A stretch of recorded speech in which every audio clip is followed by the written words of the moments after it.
हाय, hello, नमस्कार. मी सेजल आणि स्वागत करते तुमचं आपल्या आजच्या यूट्यूब ब्लॉगमध्ये.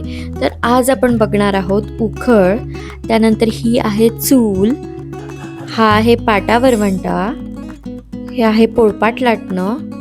इथे तयार केलेलं आहे मी ताट, 2 वाट्या आणि 1 ग्लास.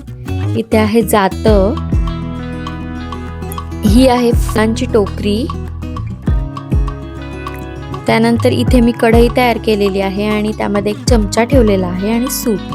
या सर्व वस्तू तयार करण्यासाठी पहिले आपल्याला तीळ भाजून घ्यायचे आहेत. मंद आचेवर तीळ भाजल्यानंतर त्यामध्ये गुळाचा पाक तयार करायचा आहे वेगळा. तर इथे मी समप्रमाणात तिळाची क्वांटिटी आणि समप्रमाणात गुळाची क्वांटिटी घेतली आहे.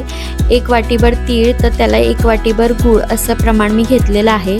तर पहिले एका पॅनमध्ये गूळ मी वितळवत ठेवला होता, त्यामध्ये 1 चमचा तूप टाकायचा आहे.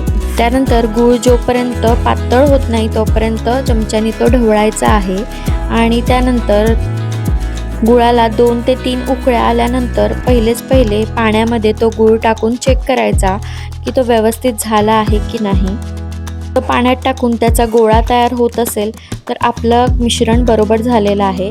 त्यानंतर त्यामध्ये तीळ टाकायचे आणि हे सर्व मिश्रण एकत्रित करायचं.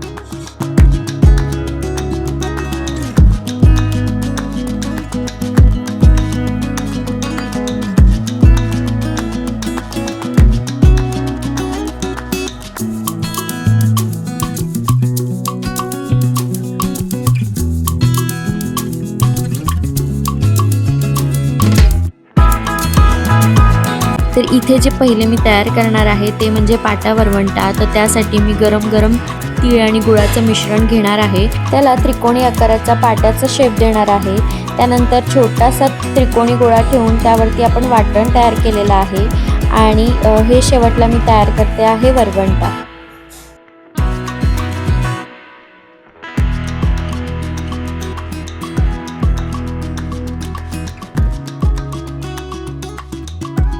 तर इथे मी तयार करत आहे पोळपाट लाटणं. तर त्यासाठी गरम गरम तीळ आणि गुळाचा पाक घ्यायचा आहे.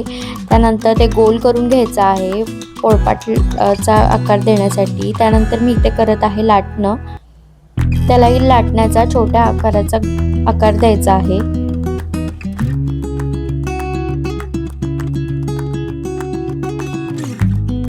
इथे मी तयार करत आहे जातं.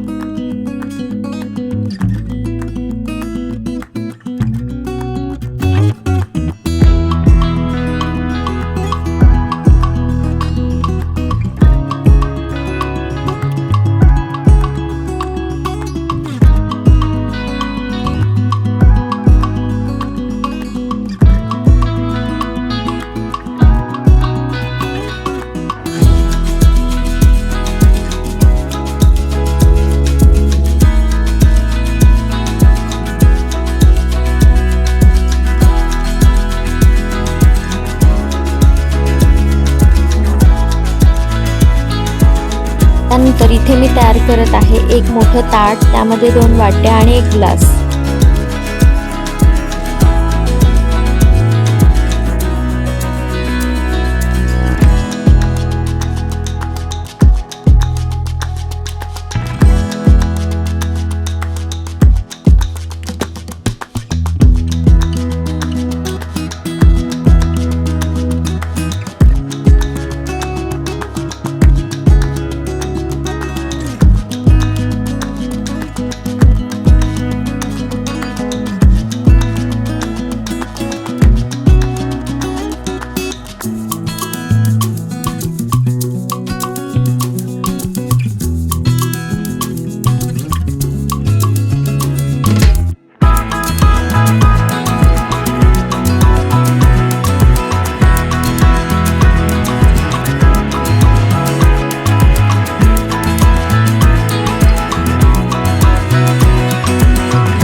त्यानंतर मी तयार करत आहे 1 कढई आणि त्यामध्ये 1 छोटा चमचा.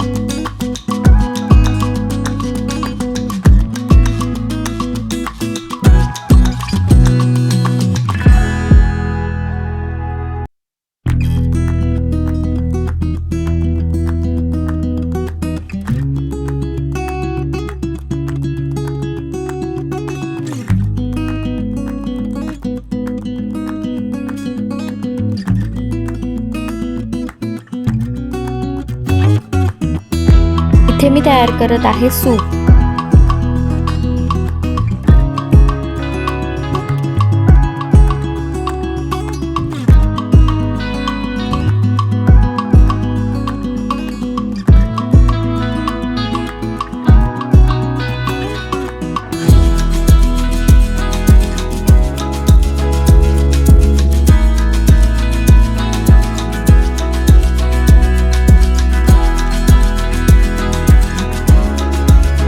इथे मी तयार करत आहे एक उखळ.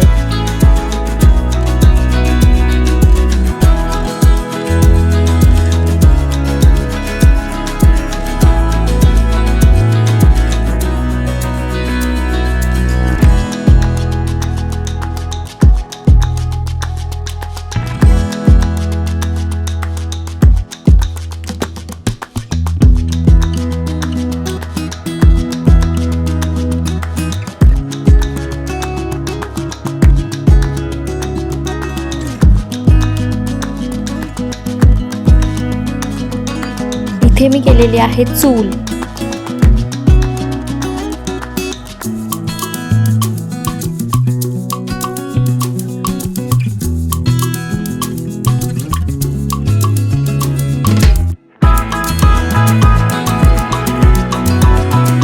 इथे मी तयार करत आहे एक फुलांची टोकरी.